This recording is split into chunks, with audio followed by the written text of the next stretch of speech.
Umiigting ang pangang tinawagan na niya si Margie. Ring lang ng ring ang phone nito, halatang sinasadyang ayaw siyang sagutin. Lingid sa kala mo ni Gaston ay pinagtatawan na siya ni Margie noon na may tangang glass ng wine ang kamay. Maagang nagsa-celebrate na sa kanyang ginagawang kalokohan. Inaasahan na niyang tatawagan siya nito, ngunit nung kang kausapin niya ang gobernador. Kung hindi niya makuha ang lalaki sa paraang gusto niya, idadamay niya ang reputasyon at pangalan nito. Sa ginawa niyang yun, imposible rin na hindi lumutang ang babae nitong matagal niya nang inaalam kung sino. May hint siya, ngunit wala naman siyang makalap na ebidensya. Oras na totoo ang kutob niya, paniguradong mas masisira ang gobernador. Isa pa malamang upang protektahan ng babaeng yun. Hindi napapalag si Gaston sa kanyang hihilingin kapalit nito. Mabuti na lang din at hindi siya tatanga-tanga. Ngayon, gusto mo na akong makausap. Sinabihan na kita. Wag mo kong subukan. Sinagad mo ko, Gaston. Pinapaamin kita kung sinong babae mo. Ayaw mo kong bigyan ng sagot. Ako ang kusang magpapalabas sa kanya.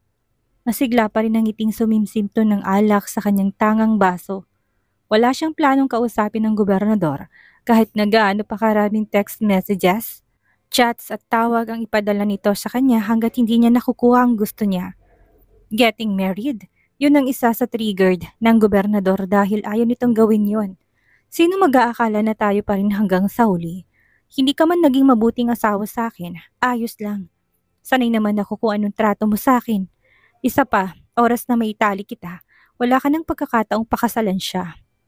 Ang anak niyo, magiging anak mo pa rin yun sa labas. Kawawa naman, nadami pa sa katangahan ng kanyang ama. Ngumisi pa nung nakakaloko si Margie na halatang tuwang-tuwa sa ingay ng mga supporters ni Gaston. Nakuha pa niyang mag-heart react sa ibang comments ng mga malalaking politician na kilala ng gobernadora.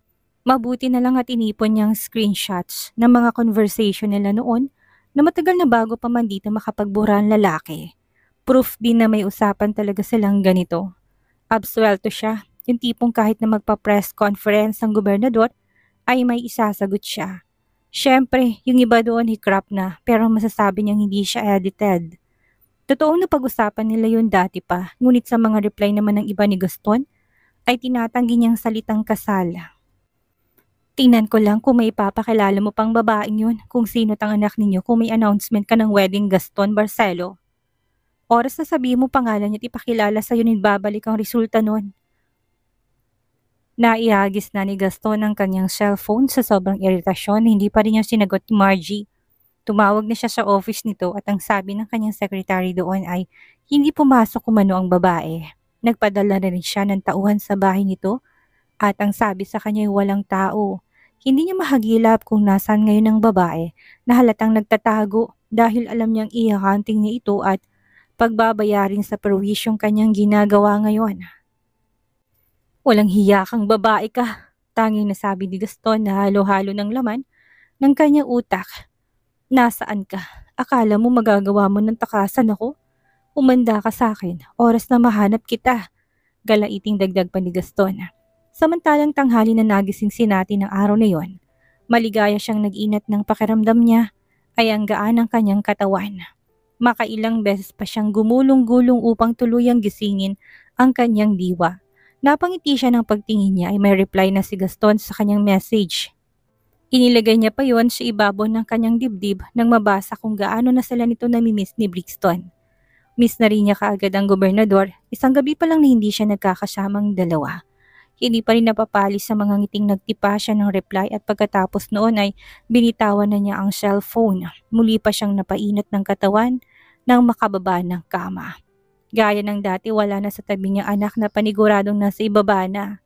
Malamang ikinuha na naman ito ng kanyang ina. Habang tulog pa siya o baka naman ang anak na mismong kusang lumabas dahil nagugutom na. Alinman sa dalawa lang yun, ganda naman ng sikat ng araw. Punta niya pa sa may bintana at tanaw sa labas kung saan tirik na ang haring araw. Matapos na maligot magbihis ay nagpa siyang bumaba na rin sa unang palapag si Nati. Pakanta-kanta pa siya sa may hagdan na parang ordinaryong araw lang yun. Napapatingin naman sa kanyang mga maid na nakasalubong nangingigitaan niya lang.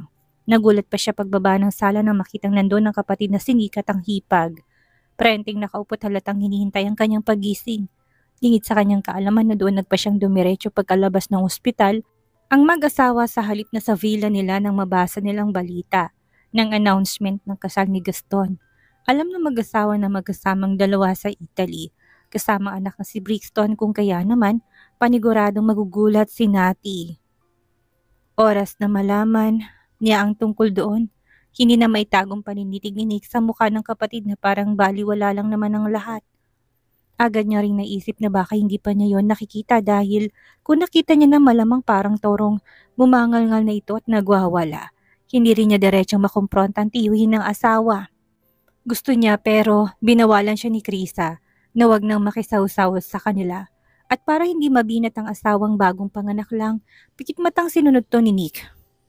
"Oh, Kuya Nick, Krisa, narito kayo?" Hindi makapaniwalang boses ni Nati na kinusot pa ang kanyang mga mata. "Wala, Nati. Nasa villa kami. Doppelganger lang namin ang mag-anak ang nakikita mo ngayon."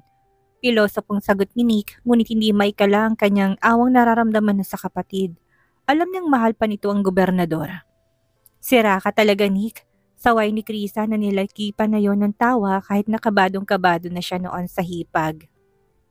Malakas ang halakhak na patakbo na sa kanilang lumapit si Nati upang makita ang pamangkin niyang si Skyler. "Hi, Skyler!" Excited ang boses ni Nati na inilagay pang dalawa niyang kamay sa magkabila niyang pisngi. Magkahulugang nagkatinginan na sina Nick at Krisa. Napuno pa ng pagtataka ang mag-asawa ng lively pa rin ng mood ni Nati. Ang inaasahan nila ay umiiyak na ito. Kulang na lang ay maglupasay at nagwawala at kung ano-anong masasakit ng mga salitang pinagsasabi laban kay Gaston. Ngunit kabaliktaran noon ang nakikita nila ngayon dito. Pakarga nga ako sa batang yan at nang makita ko na rin kung sino talagang kanyang kamukha. Tingin nga ako, turan pa ni Nati na lumapit na kay Krisa, na inilahad pang dalawa niyang braso upang kargahin ang pamangkin. "Careful, Nati," hiyaw ni Nick na nagpatayo na sa kanyang kinaupuan nang biglang sumayaw-sayaw pa si Nati. "Oo na, Kuya Nick, alam ko nang ginagawa ko. May anak ako, remember? Kung makareact ka, akala mo wala akong Brixton." Nguso ni Nati na tuwang-tuwa na sa namumutlang mukha ng kanyang kapatid na akala mo hihimatay na doon.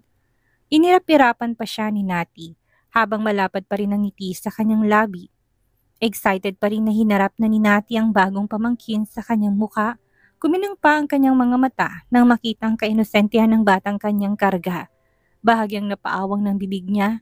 Nakikita niya ang imahe ni Brixton dito noong unang beses niya itong kinarga pagkatapos na manganak. Hindi niya mapigilang mamiss ang mga sandaling yon. Kinagat niya ang labi upang wag maging emosyonal. Dinaan na lang ito sa ngiti. "Hi, Skyler, ang pogi mo naman. Kilala mo ba kung sino ako? It's me, ang magandang tita natin nyo. Ang gwapo naman talaga niyan. Kamukha mo si Brixton nung baby pa siya. At chu. Ang cute naman yan. Kapag nakita kaya ako ni Brixton ngayon nakarga ka, magsiselos kaya siya?" Tanong pa ni Nati na aliw na sa pamangkin. "Magsiselos yun, pati si Nick siya," sagot ni Krisa na nakatingin na rin sa reaksyon ng mukha ni Nati sa anak niya. "Hanggang ilan ang plano niyong anak, Krisa?" Balingan ni Nati sa hipag na napakurap-kurap sa tanong niya. Nilingon na ni Krisa ang asawang si Nick na biglang malakas na lang doong tumawa na animoy may nakakatawa. "Kahit ilan, Nati, kaya naman naming buhayin," mayabang na sagot ni Nick. "Wala kayong target, gaya ng 3, 4, ganyan. Kung ilan nang ibibigay sa amin," giit ni Nick na hindi na maalis ang makahulugang tingin sa asawa. "Kung 1 dosena, di ba mas masaya yon?" Tanong pa nitong kaagad na nakatanggap kay Krisa ng pingot sa tenga niya. "Kakapanganak ko lang, Attorney Bentacourt. Gusto mo na naman ako mabuntis agad. Hayaan mo namang mag-birthday na muna si Skyler." Yumaka pa si Nick sa kanyang asawang ikinailing na lang ni Nati. Naiinggit siya, gusto niya rin noon na kayakap. "Pero payag ka na hanggang 1 dosena? Harot nga ni Nick na animoy seryoso sa kanyang planong bilang ng anak. "Oo naman, basta siguraduhin mo lang na sa lahat ng araw ng panganganak ko ay naroon ka." Napailing na doon si Nati, akmang iiwan ng mag-asawa dahil lantarang hinalikan ng kapatid ang labi ng asawa. "Saan mo dadali ng anak ko, Nati?" Napapreno ng paghakbang ni Nati na palabas pa ng mansyon. Nilingon ng kapatid na nagpapanik. "Diyan lang sa gilid. Bibigyan ko lang kayo ng privacy dahil mukhang gusto niyo umiskor. Kakapanganak pa lang. Kilabutan ka nga, dinudugo pang asawa mo. Lantarang pangasar ni Nati sa kanyang kapatid na napakurap-kurap. Nag-check ka na ba ng phone mo? Hindi na nakatiis si tanong ni Nick. Napipiko na siya sa kapatid na babae. Gusto niyang umiyak na ito kapag nalaman na niya ang tungkol sa wedding announcement ni Gaston Barcelos sa ex. Nick, mabilis sa saway ni Krisa, kaya medyo na-bother si Nati dahil hinampas pa ng kanyang hipag ang kapatid. Hinarap na niya ang kapatid. Gusto niyang magtanong dahil may nasasensyang kakaiba, ngunit pinili na lang niya na isawalang bahalang kanyang nararamdaman. Humakbang na siya pabalik sa harapan ng kapatid niya at hipag. Para saan naman? Nag-reply na ako sa ilang mga message. Tila walang pakialam na sagot ni Nati. Muli pang tinignan ng mukha ng natutulog na pamangkin nang may maalala ng bigla. Nasaan nga pala sila Nix at Brixton? Nasa kusina, kasama ni Mommy, sagot ni Chris ang umayos na upo sa sofa habang inunat ng mga binti. Kaya pala walang mga batang pakalat-kalat ngayon. Si Daddy nasaan? Hindi ko yata nakikita pa. May early breakfast kasamang ilang mga kaibigan. Sinik na hindi pa rin inalis ang tingin sa kanyang kapatid. Ganon? Naupo na si Nati na makaramdam ng pangangalay ng kanyang mga binti. Bakit dito kayo dumiretso? Akala ko sa villa yung meetup natin. Tinanghali lang naman ako ng gising. Kami na nag-adjust, Nati. Alam naming late ka magigising. Muli pang sagot ni Nick na para kay Nati hindi kumbinsido. Kilala niyang kapatid at mas gusto niya na masolo ang kanyang pamilya. Pakiramdam niya may mali. At tama nga kami, sobrang tanghali na nang magising ka. Ayaw mo ba kami nang pumunta dito? Magpasalamat ka. Nagangat na si Nati ng tingin. Pinanliitan ng mga matang mag-asawang nakatingin na sa kanya ng may kahulugan. Muli ay pinakibit ni Nati ng balikat ang napansin niyang parang may gusto pa silang na sabihin. Sus, aminin niyong dalawa, namimiss niyo lang ako kaya nagpunta na kayo dito. O kung hindi ay mananalubong. Tinikwasan pa ni Nati ng kilay ang mag-asawa na sabay na napailing sa sinabi niya. Mali ba ako, Kuya Nick? Krisa, sa puntong yon ay lumabas na ang ginang ng pintuan ng kusina, bitbit ang dalawang apo sa tig-isang braso. Nagulat din ang ginang sa itsura ni Nati na mukhang hindi to yata apektado. Sa kanila na asawa niya si Gilier ay may masalam siya sa mga nangyayari sa buhay ng anak niyang bunso. Sinulyapan niya si Nick na siyang nagkwento sa kanya ng tungkol sa wedding announcement, kung kaya napasugod sila ni Krisa doon upang maging emotional support. Hi Nixa, hello tita, nakuha mo na bang mga pasalubong mo? Umiling si Nixa, lumapit na sa kanya at kapag daka ay yumakap. Masama ng tingin sa karga niyang kapatid nito. Kumibot-kibot ng bibig ni Nixa, ngunit hindi naman ito nagsalita kung anong laman ng kanyang saloobin doon. Brixton, hindi mo pa binigay sa kanya? Alam mo naman kung sang malatay nakalagay, hindi ba? Umiling si Brixton patakbo na ring lumapit sa ina. Sumampa na ito sa sofa at yumakap sa kanya. Low-key na pinapasaoli na sa kanya si Skylar kay Carissa sa pamamagitan ng yakap sa leeg ng ina. Nagtawanan sila dahil doon. Kuya Nick, kunin mo na itong uniko iho mo at kukunin ko na sa itaas ang mamaya na Nati. Kumain ka na muna. Pigil ni Nick sa kapatid na kapag umakyat siguradong malalaman ng lahat. Kukunin ko lang naman. Saglit lang naman ako sa itaas. Giit ni Nati na kay Krisa na pinahawak si Skylar. Inakbayan na siya ni Nick nang magpumilit sa kanyang gagawin at giniyan na siya sa kusina. Pwede namang mamaya na lang yun. Halika na, kumain ka na muna.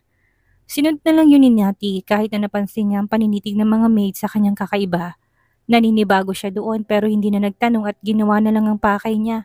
Pinagkibit balikat na lang niya ang napapansin niyang mga tinging puno ng pag-aalala. Mula sa hipag, kapatid, ina at maging sa mga maid. Baka na-miss lang siya. Kumain ka ng marami Nati, mukhang pumayat ka. Napatingin na si Nati sa katawan, parang hindi naman. Feeling niya nga ay mas tumaba siya sa loob ng 2 linggo dahil no stress yon habang nasa Italy sila. Sagana siya sa pagkain, tulog at sagana rin siya sa dilig ni Gaston. Hindi niya mapigilang mawalang mukha nang pumasok sa kanyang isipan ang imahe ng gobernador. Naisip niya na baka nag-reply na ito ulit. Tatawagan na lang niya mamaya pag-akyat niya. Siguradong nasa opisina na noon ang lalaki. Pumayat? Parang ang tumaba ako, Mommy. 2 weeks niyo lang ako hindi nakita. Aniya nang makita nilalagyan siya ng ina ng maraming pagkain sa kanyang plato. Hindi naman bago sa kanya kaya hindi na nagtaka pa.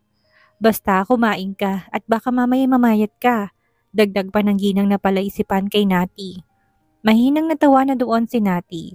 Yun ang kanyang initial na reaksyon. Hindi na niya binigyan pa ng ibang kahulugan ang ginagawa at pinagsasabi ng kanyang ina. Kung tutuusin ay namimiss na niyang asikasuhin ng ina kung kaya ay feel niyang bagay na ginagawa nito. Pakiramdam niya ay para pa rin siyang bata sa paningin ng ina. Mamayat, I'm not on a diet, mommy. Wala na rin naman akong pakialam sa shape ko o kahit pang tumaba ako. Nisipan ni Nati na nilantakan ng pagkain ibinigay ng kanyang ina. Well, na-miss kong ganitong trato mo sa akin. Basta makinig ka na lang sa akin, Natalia. Anito pa ng malalim ng tingin sabay hugot ng hiningang malalim. Napatuloy pa rin sa paglalagi ng pagkain sa kanyang pinggan at hindi pinansin ang huling sinabi niya sa kanya. Ilang oras ang ginugol nila sa pagkain na kahit tapos na, ay hindi pa rin doon umalis dahil nag-uusap pa sila tungkol sa mga bagay-bagay na tungkol sa kanilang buhay. Nang magsawa na doon ay lumabas na rin sila ng sala. Hanggang kailan kayo dito, Kuya Nick? Interesadong tanong ni Nati nang marinig kanina na uuwi umanong kapatid na si Nick sa villa upang kumuha ng mga gamit nila. Hindi pa ba kayo uuwi ng villa? Baka mabinat tong si Krisa. Dito muna kami mananatili ng aking pamilya, Nati. Ilang segundong natigilan si Nati. Ibig sabihin ay totoo ngang kanyang narinig na plano nilang doon na muna tumira. Talaga, Kuya Nick? Wow, himala! Nilakipan pa yun ng masayang tawa ni Nati habang palipat-lipat ng tingin sa kanyang kapatid at hipag na may kakaiba na namang paninitig na ibinibigay sa kanya. Muli hindi niya pinansin ang mga tingin yon sa kanya. Dati gustong-gusto niyang magsarili. Well, pabor naman sa akin yun. May papaiyakin ako mga pamangkin. Natawa si Nick na hindi man lang umabot sa kanyang mga mata. Nakita ni Krisa. Nasamin niya sa kanyang asawa nitong si Krisa. Pinandilatan naman siya ng kanilang ina. Nalilito na talaga si Nati kung anong meron sa kanila. Baka ikaw ang umiyak at aaluin ni Nick sa Nati. Hirit ni Nick na hindi pa rin nagigets ni Nati kung tungkol saan. Nakatanggap ito ng palo kay Krisa nang sabihin yon. Tumama noong una, ngunit ng mga sumunod na palo'y nagawa na yung iwasan ni Nick. Mapangasar pa rin ang kanyang mga tinatapong titig sa nakababata niyang kapatid. Hindi naman si Nick itong si Skylar naman ang punterya ko. Humalakak pa doon si Nati na animoy naisahan niyang kanyang kapatid. Pinaliitan na siya ng mga mata ni Nick na para bang may pagbabanta na paniguradong malalagot siya. Oras na gawin niya ang bagay na yon sa kanyang anak. Nati, tigilan mong bata. Kapag ikaw talaga umiyak, hindi kita aaluin. Tingnan mo, hindi kita dadamayan. Napawi ng mga ngiti ni Nati sa pagbabantang yon ng kapatid na para bang may alam siya na magiging dahilan ng pagluha niya. Sinamaan niya na ito ng tingin, hindi na niya gusto ang tawas ng kanyang dila. Nag-make face na si Nati. Sige, siniksan na lang ang paiiyakin ko. Isang kagat ko lang sa braso niya ng malakas. Palakas na siya doon. Si Krisa naman ang masamang naging tingin sa kanya. Huwag mong subukan niya, Nati. Baka doble o triple pang magiging balik niya sa'yo. Tumawa lang si Nati nang hipag na niya ang magsalita. Nang magsawa sa babae, patalilis na umakyat na si Nati ng silid upang kunin ang mga pasalubong. Bubuntot nga sana ang dalawang bata dito na pigilan sila ng Mrs. Bentacourt. Huwag na kayong sumamang dalawa, Nixa. Dito na lang kayo. Brixton, may kukunin lang ang mommy mo sa itaas. Bababa rin naman siya kaagad. Saway pa ng ginang. Napilit na ang ngiting ibinibigay noon sa anak na si Nati. Good mood pa rin si Nati pagpasok niya ng kanyang silid. Dinampot niya na muna ang cellphone upang i-check lang iyon saglit kung nag-reply si Gaston. Ngunit wala naman siyang nakita. Ilang minuto siyang tinitigan ng screen noon, malamang busy na siya. Mamaya ko na lang siyang hapon tatawagan dahil paniguradong nasa mansyon na siya noon. Muli niyang binitawan yon sa ibabaw ng kama. Tinuon niya ng maleta upang kunin ang pasalubong na pinamili nila ni Gaston. Maging ang pasalubong sa mga magulang ay naroon pa rin at hindi niya inilabas para ipamigay. Napatingin na siya sa cellphone nang biglang mag-ring yon. Binitawan niyang mga bitbit at nilapag yon sa sahig upang tunguhin lang muli ang kanyang phone. Naisip niyang si Gaston ang tatawag sa kanya dahil may oras na to. Si Farah? Bakit naman siya tatawag sa akin ngayon? Pinakatitigan ni Nati ang pangalan ng kaibigan. Kamakailan lang nung nakipag-communicate siya dito pero hindi niya kinuwentong tungkol sa mga nangyari sa kanya, lalo na sa pagitan nila ni Gaston. Tipikal na kamustahan lang. Ang tagal na naming walang kontak himala, nakaalalang bigla. Pinindot niya na yun upang sagutin. Farah, may kailangan ka? Huy Natalia, kamusta ka na? Sabi mo, tatawagan mo ako kapag may pagkakataon ka. Hindi mo naman ginawa. Hintay ako ng hintay. Halata sa boses nitong nagtatampo sa kanya. Kinatawa lang ni Nati yun na pinarinig niya pa. Busy lang ako sa trabaho, Farah. Busy ka? May chika ako. Tanda mo yung sinasabi mo sa akin crush mo na tiyuhin ng hipag mo? Napakurap ng mga mata si Nati. Pakaramdam niya may ibang sasabihin ng kaibigan sa kanya. Ano naman ang tungkol sa kanya? Nangingiti na si Nati. Sa pagiging malihim niya, hindi pa rin siya nakakapagkwento sa kaibigan. Ni ang tungkol sa anak niyang si Brixton ay hindi nito alam. Si Peter lang ang nakakaalam noon bukod sa kanilang pamilya. Sa tingin niya ay panahon na siguro upang sabihin niya yon sa kaibigan. Sa tingin niya ay nararapat lang nitong malaman, total ay nabanggit na rin naman si Gaston ni Farah. Out of the blue, magsasalita na sana siya nang biglatong muling umimik. Naku, Natalia, huwag kang iiyak ha. Sigurado naman ako naka-move on ka na sa kanya. Ang tagal na rin naman. Parang matingkad na sikat ng araw sa kalangitan na napawi ang mga ngiti ni Nati sa labi. Bigla na siyang kinabahan. Huwag iiyak? Bakit naman ako iiyak? Taas niya pa ng isang kilay sa kausap na parang nakikita siya nito. Walang dapat niiyakan dahil okay naman silang dalawa ng gobernador. Farah, are you kidding me? Sa totoo lang ay, ikakasal na siya, Natalia.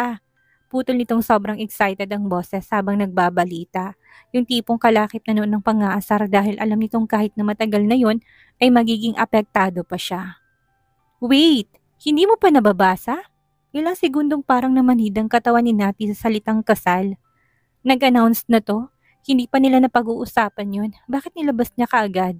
Kumabog ng kanyang puso. Parang lalabas na sa loob ng dibdib niya. Sandali, kung nag-announce daw ng kasal nila, bakit hindi niya binabati ng kaibigan at hindi siya nito kinukongratulate? Malamang kung nag-announce dami ng pangalan niya. Si Gaston Barcelo bang tinutukoy mong ikakasal? Paglilinaw niya dahil baka si Alex ang tinutukoy na kaibigan at hindi sila nagkakaintindihang dalawa. Kung kaya naman nalilito siya sa pinagsasabi nito. Oo, may iba pa ba tayong kilalang tiyuhin ng hipag mo na naging crush mo, Natalia Bentacourt?